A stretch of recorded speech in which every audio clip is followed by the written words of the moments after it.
The transport ship Stellar Pride hummed through the void between star systems, its passengers a mix of species from across the galactic empire. In the third-class section, pressed against a small viewport, 8-year-old Maya-chan watched the stars streak past in brilliant lines of light. Her dark eyes reflected the cosmic dance outside, filled with wonder that even the cramped quarters and stale recycled air couldn't diminish. "Look at that pathetic little creature," sneered Vexstar, a tall Zephyrian with scaled purple skin and 4 arms. His voice carried the typical arrogance of his species, known throughout the galaxy for their military prowess and disdain for what they considered lesser beings. A human child, probably some refugee from one of their backwater colonies. His companion, a bulky Cronin with stone-like gray skin, chuckled with a sound like grinding rocks. Humans always think they belong among the civilized races. This one probably doesn't even know how insignificant her species truly is. Maya turned from the viewport, her small face showing no fear despite being surrounded by beings twice her size. The other passengers in the section had gone quiet, some looking uncomfortable at the brewing confrontation, others watching with cruel amusement. "My name is Maya," she said simply, her voice clear and steady. "And humans aren't insignificant." Vexstar's 4 eyes widened in mock surprise before he burst into laughter. "Oh, how precious! The little animal can speak standard galactic. Tell me, child, what great achievements has your species accomplished? What mighty battles have you won? What empires have you built?" Several other alien passengers joined in the laughter. A Centaurian trader with insect-like features clicked his mandibles in amusement. "Humans are barely past their planetary phase," he chittered. "They've been in space for what, 2 centuries? My people were exploring the galaxy when their ancestors were still hitting rocks together." Maya's hands clenched into small fists, but she kept her voice calm. "We've done plenty. We've helped stop 3 major wars, we've developed new medical technologies that saves millions across different species, and we've helped?" Vexstar interrupted, his scaled lips curling into a sneer. "You mean you followed orders from your betters? Humans are useful as laborers and cannon fodder, nothing more. Your entire species exists at the sufferance of the true powers in this galaxy." The Cronin nodded, his massive head swaying. "I've seen human soldiers in the Outer Rim conflicts. They die just as easily as any other inferior species. Brave enough, I'll give them that, but bravery without power is meaningless." "My mother says that power isn't just about being strong or having big armies," Maya replied, her young voice carrying surprising conviction. "She says real power comes from never giving up, from protecting people who can't protect themselves, and from standing up for what's right even when everyone else is against you." This brought another wave of laughter from the watching aliens. The Centaurian trader wiped moisture from his compound eyes. "Your mother sounds like a typical human idealist. Let me guess, she's probably some minor bureaucrat or maybe a maintenance worker on a space station?" "She's in the military," Maya said quietly. "Oh, a soldier." Vexstar clapped his 4 hands together in exaggerated delight. "How terrifying! What rank could a human possibly achieve in the Imperial Navy? Sergeant? Lieutenant if she's very lucky?" Maya looked down at her worn shoes, then back up at the circle of mocking faces. "She's Admiral Sarah Chen, commander of the 7th Fleet." The laughter stopped as if someone had flipped a switch. Vexstar's purple skin seemed to pale slightly, and the Cronin's rocky features went very still. The Centaurian trader's chittering died in his throat, replaced by a strangled silence. That's not possible," Vexstar stammered, his earlier arrogance evaporating. "Admiral Chen she's a human, yes," Maya said, her voice still calm but now carrying an edge of steel that seemed far too mature for her young face. "She's also the one who saved the Zephyrian home fleet at the Battle of Kepler's Edge when your own admirals were ready to surrender to the Void Wraiths." The Cronin shifted uncomfortably, his stone-like skin grinding softly. "Admiral Chen was the one who negotiated the peace treaty with my people after the Cronin uprising. She could have demanded total surrender, could have seen our entire species enslaved, but, instead, she argued for autonomy and reparations," Maya finished. "She said that victory meant nothing if it came at the cost of justice." The transport ship continued its journey through space, but the atmosphere in the third-class section had completely changed. Other passengers who had been watching the confrontation with amusement now looked away, suddenly, finding the scratched walls and worn seats fascinating. A new voice spoke up from across the section. "I know Admiral Chen." The speaker was an elderly Altarian, his blue-tinged skin marked with the ritual scars of a veteran. "Fought under her command during the siege of Proxima Station. She held that station for 3 months against impossible odds, saved over 2 million civilians from 7 different species." "The Battle of the Shattered Moons," whispered another passenger, a young Andromedian engineer. "My entire planet owes its existence to her fleet. The corporate alliance would have strip-mined our world if Admiral Chen hadn't intervened." Vexstar seemed to shrink in on himself, his forearms wrapping around his torso. We didn't know. "I mean, we heard the stories, but we thought." "You thought they were exaggerated because they were about a human," Maya said, her young voice now carrying the weight of understanding beyond her years. "That's the problem with judging people by their species instead of their actions." The Cronin had gone very quiet, his massive frame hunched over. "My youngest son was in the labor camps during the uprising. Admiral Chen personally oversaw the prisoner releases. She made sure every family was reunited, even the families of the rebels who had fought against the Empire." "She always said that children shouldn't pay for their parents' choices," Maya replied softly. "And that parents shouldn't pay for their children's choices either. Everyone deserves a chance to make things right." The elderly Altarian veteran stood up slowly, his movements careful with age. He walked over to Maya and, to the amazement of everyone watching, performed the traditional Altarian bow of respect, one warrior to another. "Your mother saved my life and the lives of my unit more times than I can count," he said, his voice heavy with emotion. "She never asked for glory, never took credit she didn't deserve, and never left anyone behind. Human, Altarian, Zephyrian, Cronin, it didn't matter to her. If you needed help, Admiral Chen was there." Maya looked up at the scarred veteran and smiled, a child's smile that somehow managed to be both innocent and knowing. "She always says that the galaxy is big enough for everyone to find their place in it. But some people spend so much time looking down on others that they forget to look up at the stars." The transport ship's intercom crackled to life, announcing their approach to the Centauri station. As passengers began gathering their belongings, the atmosphere remained subdued. The earlier mockery and laughter had been replaced by an uncomfortable silence, broken only by whispered conversations and the occasional glance toward the small human girl. As Maya collected her single small bag, the Centaurian trader approached hesitantly. His insect-like features were difficult to read, but his voice carried genuine remorse. "Young one," he said quietly, we spoke hastily. Without knowledge. Your species, your mother, we were wrong to judge so quickly." Maya looked up at him with those dark eyes that seemed to hold depths far beyond her years. "It's okay. Mama says that making mistakes is how people learn. The important thing is what you do after you realize you were wrong." The trader's mandibles clicked softly, a sign of deep thought among his people. "What does Admiral Chen's daughter plan to do when she grows up?" Maya's smile returned, bright and determined. "I'm going to be a ship captain. Maybe an admiral like Mama someday.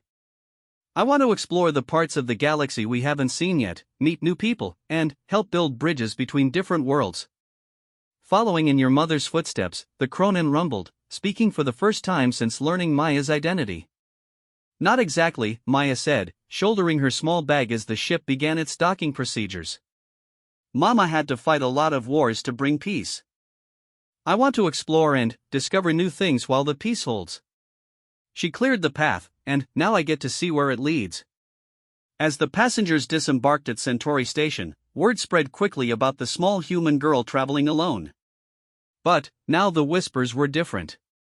Instead of mockery, there was curiosity and respect. Instead of dismissal, there was wonder at how the daughter of the legendary Admiral Chen carried herself with such quiet dignity. Maya walked through the station corridors, heading toward her connecting transport to the Academy Preparatory School on Vega Prime. Behind her, the passengers from the Stellar Pride dispersed to their own destinations, each carrying with them a new understanding of what it meant to judge others by their actions rather than their species. The galaxy was vast and filled with countless different forms of life, each with their own strengths and weaknesses, their own cultures and traditions.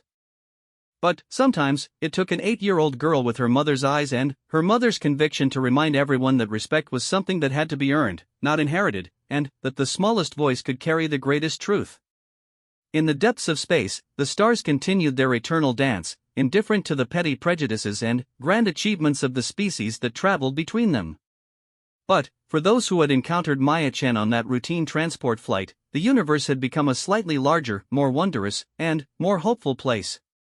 3 months had passed since the incident on the transport ship, and Maya-chan had settled into life at the Academy Preparatory School on Vega Prime. The prestigious institution drew students from across the galaxy, preparing the next generation of leaders, scientists, and explorers. Maya had thrown herself into her studies with the same quiet determination she had shown on that fateful journey. The school's towering spires rose above the carefully maintained grounds, where students from dozens of different species mingled during recreation periods. Maya had made friends among her classmates, though some still regarded her with curiosity rather than acceptance. Being the daughter of Admiral Sarachan carried weight, but it also created expectations that sometimes felt heavier than a neutron star. In the Advanced Tactical Studies classroom, Professor Kethvar, a distinguished draconian with emerald scales and piercing golden eyes, was leading a discussion about historical battles. His species was known for their analytical minds and strategic brilliance, making them natural military theorists. The Battle of Kepler's Edge represents a masterclass in adaptive strategy, Professor Kethvar explained, his forked tongue flicking out as he spoke. The Zephyrian fleet was outnumbered 3-1 by the Void Wraiths, their formations in disarray, their command structure compromised. By all conventional wisdom, they should have been annihilated. A Zephyrian student named ZYXTAL raised one of his 4 hands. My father served in that battle, Professor. He always said it was hopeless until the human fleet arrived. Ah yes, the human intervention, Professor Kethvar nodded. Admiral Sarachan's 7th Fleet had been conducting routine patrols in the Outer Rim when they received the distress signal. She had a choice: follow standard protocol and wait for reinforcements, or risk her smaller fleet to save an ally. Maya sat quietly in the back of the classroom, taking careful notes. She had heard this story before, but never in such clinical detail. Her mother rarely spoke about her military campaigns at home, preferring to focus on Maya's schoolwork or their shared love of ancient Earth literature. The tactical situation was seemingly impossible, Professor Kethvar continued, projecting a holographic display of the battle formation. The Void Wraiths had superior numbers and positioning. Admiral Chen's fleet was smaller and had been running on extended patrol for weeks. What do you think her options were? A proud Altarian cadet named Veldar spoke up. She could have requested immediate backup and attempted a holding action until reinforcements arrived. Logical, the professor agreed. What else? Retreat and preserve her forces for a later engagement, suggested a Centaurian student, her mandibles clicking thoughtfully. Professor Kethvar nodded again. Also reasonable. However, Admiral Chen chose a third option. Who can tell me what she did? The classroom fell silent. Even though many of the students came from military families, the specifics of the battle were classified at the highest levels. Maya found herself raising her hand almost involuntarily. Yes, Miss Chen? Professor Kethvar's golden eyes focused on her with interest. Maya felt every pair of eyes in the classroom turn toward her. She divided her fleet into 3 groups.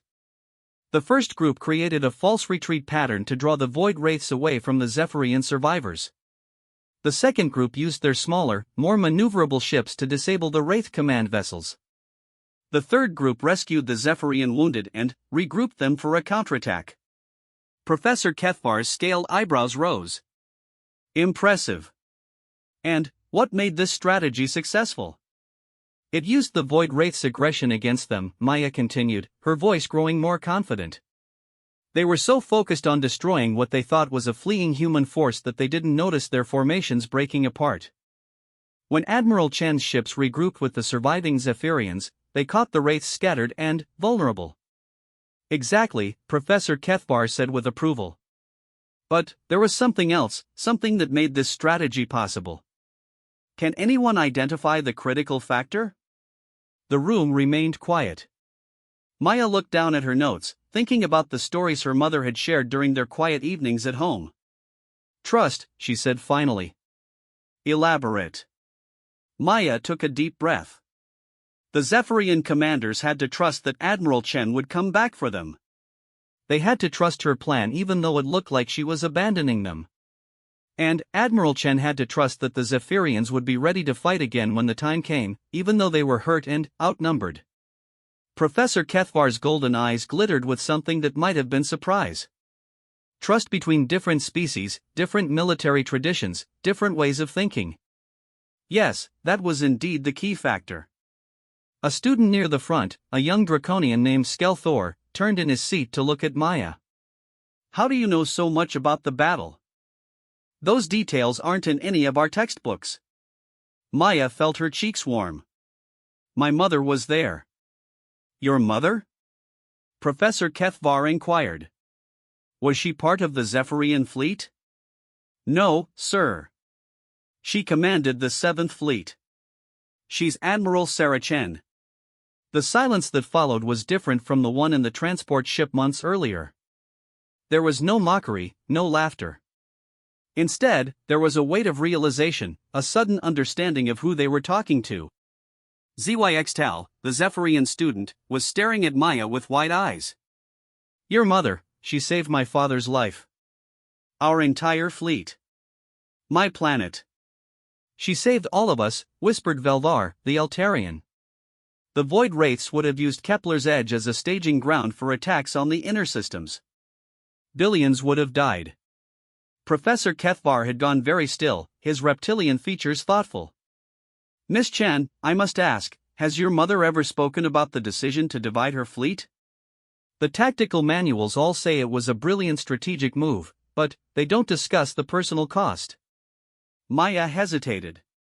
She remembered finding her mother one evening, staring out at the stars with tears in her eyes. When Maya had asked what was wrong, Admiral Chen had simply held her close and whispered about the weight of sending people into battle, knowing that some of them wouldn't come home. She doesn't like to talk about the people who didn't make it back, Maya said quietly. She says every decision a commander makes echoes through the families of the people under their command. She won the battle, but she still grieves for the ones who were lost. The classroom had become completely silent. Even Professor Kethvar seemed moved by the simple honesty of Maya's words. That, he said finally, is perhaps the most important lesson any future leader can learn. Victory is meaningless if you forget the cost of achieving it. As the class period ended and students began filing out, several of them approached Maya. Instead of the curiosity or wariness she had grown accustomed to, she saw genuine respect in their expressions. My older brother serves on Admiral Chen's flagship, said a quiet Andromedian girl named Lyra. He always talks about how she remembers everyone's name, even the junior engineers. He says she walks through the ship every day, checking on her crew. Skelthor, the young draconian who had questioned her earlier, seemed uncomfortable. I owe you an apology. My family always said humans were too emotional to be good military leaders. We thought their attachments to individuals made them weak. Maya looked up at him with those dark eyes that seemed to hold depths beyond her years. Caring about people isn't weakness.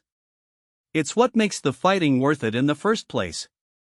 Over the following days, Maya noticed a change in how her classmates treated her. Word had spread about the discussion in tactical studies, and, suddenly, everyone seemed to know who her mother was.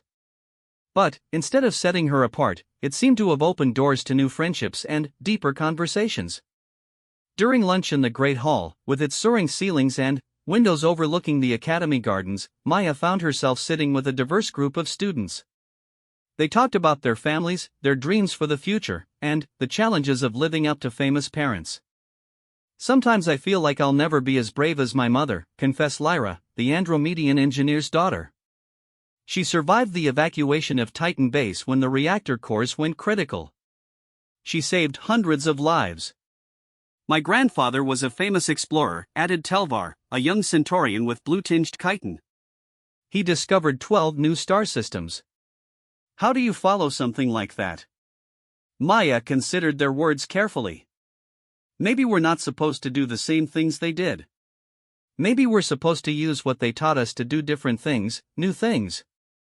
What do you mean? Asked ZYX Tal, the Zephyrian whose father had fought at Kepler's edge. My mother fought wars to bring peace, Maya explained, echoing the words she had spoken on the transport ship. But, now that there's peace, maybe my job is to explore that peace, to see what we can build together now that we're not fighting each other. The conversation was interrupted by the arrival of Professor Kethvar, who approached their table with uncharacteristic urgency. Miss Chen, he said, his voice carefully controlled, you're needed in the headmaster's office immediately. There's been a communication from Sector Command. Maya's blood went cold. Communications from Sector Command usually meant one thing, military emergency. She followed Professor Kethvar through the Academy's corridors, her mind racing with possibilities. The headmaster's office was a study in understated elegance, with artifacts from dozens of different civilizations arranged on polished shelves. Headmaster Velketh, an elderly Vulcarian with silver fur and kine eyes, stood beside his desk where a holographic display showed the insignia of Galactic Defense Command. Maya, Headmaster Velketh said gently, I need you to sit down. There's been an incident. Maya's legs suddenly felt weak. She sank into the offered chair, her hands gripping the armrests tightly. Your mother's fleet was responding to a distress call from a civilian transport in the Outer Rim, the headmaster explained. They encountered a previously unknown hostile force. The battle was difficult. Is she alive? Maya asked, her voice barely a whisper. Yes, child. Admiral Chen is alive. But, her flagship was severely damaged, and she's been injured. She's recovering in the medical facility at Starbase 7. Relief flooded through Maya, followed immediately by worry. How badly is she hurt? The reports are unclear, but she's expected to make a full recovery. However, there's something else. The hostile force, they appear to be connected to an ancient threat that was thought to be extinct. Your mother's actions during the engagement have once again prevented a much larger catastrophe, but this may be just the beginning of something much bigger. Maya sat in silence for a moment, processing the information. Her mother was alive but hurt, and, somewhere in the galaxy, a new enemy was emerging. The peace that had defined Maya's childhood might be coming to an end. I want to see her, Maya said finally. Headmaster Velkath nodded. A transport has been arranged. You'll leave for Starbase 7 in the morning. As Maya left the office and returned to her dormitory to pack, she couldn't shake the feeling that everything was about to change. The galaxy that had seemed so stable, so peaceful, was once again showing its dangerous side. And, somewhere in the depths of space, her mother was lying in a hospital bed, probably already planning for whatever threat was coming next. That night, as Maya looked out her dormitory window at the stars, she made a quiet promise to herself and to her mother. Whatever was coming, whatever new challenge the galaxy was about to face, she would be ready. The daughter of Admiral Sarah Chen would not be found lacking when the time came to stand up for what was right.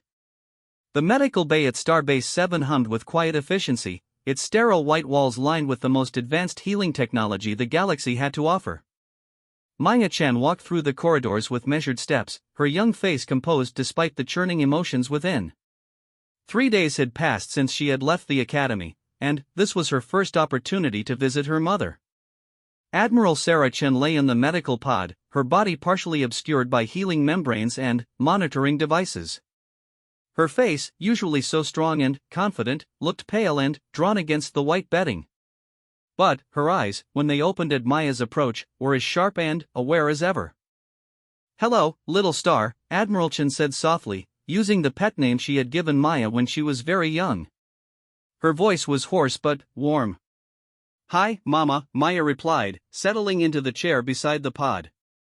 She reached out carefully and took her mother's hand, mindful of the medical sensors attached to her fingers. I'm sorry you had to leave school, Admiral Chen said, squeezing her daughter's hand gently. I know how much you love it there. School will still be there when I get back, Maya said with a maturity that still sometimes surprised her mother. You're more important than any class. Admiral Chen smiled, the expression transforming her tired features. Tell me about your studies. I want to hear everything. For the next hour, Maya shared stories about her classes, her friends, and the discussions that had revealed her identity to her classmates. She told her mother about the tactical studies class and Professor Kethvar's analysis of the Battle of Kepler's Edge. He said the key was trust, Maya explained. Trust between different species, different ways of thinking. Admiral Chen nodded slowly. Professor Kethvar always was perceptive. Trust is indeed the foundation of everything we do out here. Without it, the Galactic Alliance would fall apart within a standard year. Is that what the new enemy is trying to do? Break the trust between different species? Admiral Chan's expression grew serious. Among other things. The beings we encountered, they call themselves the hegemony. They believe that cooperation between different species is weakness, that only the strong should survive. They've been watching us from beyond the galactic rim for centuries, waiting for what they consider the right moment to strike. Maya felt a chill run down her spine. What makes this the right moment? Because we've become peaceful. Because we've learned to work together instead of fight each other. To them, that makes us soft and vulnerable. Admiral Chen shifted in her pod, wincing slightly. They don't understand that our cooperation makes us stronger, not weaker. How strong are they? Strong enough to be dangerous. Their technology is different from ours, older in some ways but more advanced in others. They use fear and hatred as weapons just as much as their ships and guns. Before Maya could respond, the medical bay doors slid open with a soft hiss. A tall figure in the dress uniform of the Galactic Defense Force entered, followed by two aides. Maya recognized Admiral Torvin Krell, the Centaurian commander of Starbase 7, from the news broadcasts about military ceremonies. Admiral Chen, Admiral Krell said formally, his mandibles clicking in what Maya had learned was a sign of respect among his species. I'm sorry to interrupt your family time, but we've received new intelligence about the hegemony forces. Of course, Admiral, Sarah Chen replied, attempting to sit up straighter in her pod. What have we learned? Long-range sensors have detected a massive fleet assembling at the galactic rim. Our analysts estimate at least 300 ships, possibly more. They're organizing for what appears to be a coordinated assault on multiple frontier systems. Maya felt her mother's hand tighten around her own. Targets? Unknown at this time, but the pattern suggests they're planning to hit colonies with mixed populations first. Places where different species have learned to live and work together peacefully. They're trying to prove that cooperation is weakness, Admiral Chen said grimly. If they can break apart the frontier settlements, they think the core worlds will lose faith in the alliance. Admiral Krell's compound eyes focused on Maya for a moment. Perhaps the young lady should stay, Admiral Chen interrupted firmly. My daughter has heard these discussions before, and she's old enough to understand what we're facing. Besides, she might have insights that we adults have missed. Maya felt a surge of pride at her mother's words, but also a weight of responsibility. What insights could I have? I'm just a kid. You're the next generation, Admiral Chen said. You've grown up in a galaxy where different species work together naturally. You don't see cooperation as unusual or difficult the way some of us do. That perspective might be exactly what we need. Admiral Krell settled his insect-like frame into a chair across from them. Admiral Chen has a point. The hegemony's entire philosophy is based on the idea that different species can't truly work together. But, you young people at the academies, you don't see species differences the same way older generations do. Maya thought about her classmates, about the easy friendships that had formed across species lines. At school, nobody really cares if you're human or Zephyrian or Draconian. We all want the same things, to learn, to explore, to make the galaxy better than we found it. Exactly, Admiral Chen said. And that's what the hegemony fears most. They can't understand how a human child and a Cronan engineer can be best friends, or how a Centaurian artist and an Altarian scientist can collaborate on a project. To them, those relationships are impossible. But they're not impossible, Maya said, thinking of Lyra and ZYXTAL and all her other friends at the academy. They're just normal. Admiral Krell's mandibles clicked thoughtfully. The young lady raises an interesting point. What if our response to the hegemony isn't purely military? What if we also focus on demonstrating the strength of our cooperation? A hearts and minds campaign, Admiral Chen mused. Show the galaxy that our diversity is our greatest asset, not our weakness. How? Maya asked. Her mother looked at her with those dark eyes that had guided fleets through countless dangers. By doing what humans have always done best, by refusing to give up, by protecting those who can't protect themselves, and by standing up for what's right even when everyone seems to be against us. Over the next few days, as Admiral Chen recovered from her injuries, Maya found herself involved in planning sessions that would have seemed impossible just months earlier. Military strategists, diplomats, and civilian leaders gathered around her mother's medical pod, discussing response plans for the hegemony threat. Maya mostly listened, but occasionally she would ask questions or make observations that caused the adults to pause and reconsider their assumptions. Her perspective, shaped by a childhood of interspecies friendship and cooperation, often revealed blind spots in their thinking. What if we brought students from all the academies together for a joint project? Maya suggested during one particularly heated discussion about propaganda responses. Not to make speeches or propaganda, but just to work on something together. Something that shows how well different species can collaborate when they're working toward a common goal. An interesting idea, said Dr. Yeshtai, a Vulcarian psychologist who specialized in interspecies relations. What kind of project did you have in mind? Maya thought for a moment. Something that explores the unknown. The hegemony thinks they know everything about us because they've been watching from outside the galaxy.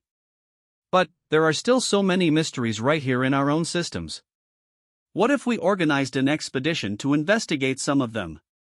Admiral Chan's eyes lit up with pride and something else, the spark of inspiration that had made her one of the galaxy's greatest strategic minds. A joint exploration mission, with students from every member species working together. Not a military response, but a demonstration of what we can accomplish when we combine our different strengths and perspectives. It would be dangerous, Admiral Krell pointed out. The unknown regions between the spiral arms are largely unexplored for good reason. All exploration is dangerous, Maya replied, unconsciously echoing her mother's philosophy. But that's what makes it important. We can't learn new things by staying safe all the time. Dr. Yeshtai was nodding enthusiastically. The psychological impact could be significant. Instead of responding to the hegemony's aggression with purely defensive measures, we'd be demonstrating our commitment to growth and discovery. And if we discover something significant, Admiral Chen added, something that benefits all species in the Alliance, it would provide concrete evidence of the value of cooperation. The discussions continued for several more days, with Maya contributing ideas and insights that seemed to come naturally to her generation. As her mother grew stronger and prepared to return to duty, plans began to take shape for what would become known as the Unity Expedition. On her final evening at Starbase 7, Maya sat with her mother in the observation deck, watching the stars through the massive transparent aluminum windows. The medical staff had cleared Admiral Chen for limited activity, and she would be returning to her fleet within the week. "I'm proud of you, little star," Admiral Chen said quietly. "The way you've handled yourself these past few days, the insights you shared, you're going to make an amazing captain someday." "I want to be like you, Mama," Maya replied. "Strong and brave and always doing the right thing." Admiral Chen was quiet for a long moment. "You know, when I was your age, the galaxy was a much more divided place. Humans were still considered newcomers, barely trusted with minor roles in the Alliance. I had to fight for every promotion, prove myself over and over again." "Was it hard?" "Very hard.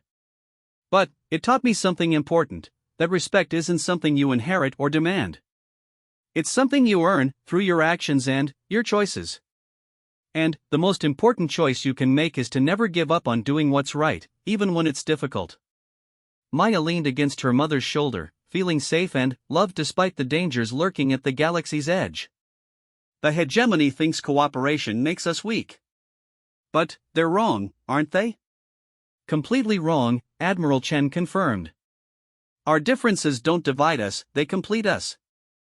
A human's creativity, a draconian's logic, a Zephyrian's courage, a Centaurian's patience, when we combine all our strengths, we become something greater than any single species could ever be. As they watched the stars, Maya made another promise to herself. Whatever challenges lay ahead, whatever threats emerged from the darkness between galaxies, she would help prove that the hegemony was wrong.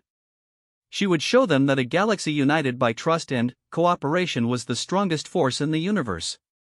The journey that had begun with mockery on a transport ship had led to respect in the classroom, and now to a role in shaping the galaxy's future. Maya Chen, daughter of Admiral Sarah Chen, was no longer just a human child traveling between the stars. She was a bridge between species, a voice for her generation, and a symbol of everything the hegemony feared most, the unbreakable bonds that form when different peoples choose to stand together. In the months that followed, the Unity expedition would indeed discover wonders beyond imagination, forge friendships that transcended species lines, and demonstrate to the galaxy and to the watching hegemony that cooperation wasn't a weakness to be exploited, but a strength that could overcome any challenge. And, at the center of it all would be a young girl who had learned from her mother that real power came not from conquest, but from never giving up on hope, protection of others, and standing for what's right. The stars continued their eternal dance, and the galaxy prepared for whatever tomorrow might bring, confident in the knowledge that its greatest strength lay not in any single species or fleet or weapon, but in the simple, revolutionary idea that differences could unite rather than divide, and that together, anything was possible.